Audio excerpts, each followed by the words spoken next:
السلام علیکم ورحمۃ اللہ وبرکاتہ۔ سورۃ الکوثر کا وہ وظیفہ جو آپ کی زندگی بدل سکتا ہے۔ کیا آپ چاہتے ہیں آپ کے رزق میں بے حساب برکت ہو؟ کیا آپ چاہتے ہیں دل کا سکون اور پریشانیوں کا خاتمہ ہو؟ تو صرف ایک کام کریں، روزانہ صرف 1 منٹ نکالیں اور مغرب کے بعد سورۃ الکوثر 7 مرتبہ پڑھیں۔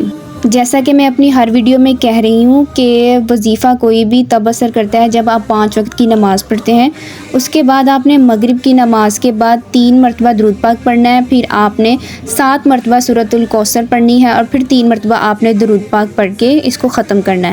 اعوذ باللہ من الشیطان الرجیم، بسم اللہ الرحمن الرحیم۔ ان اعطیناک الکوثر فصلی لربک وانحر ان شانئک ھو الابتر۔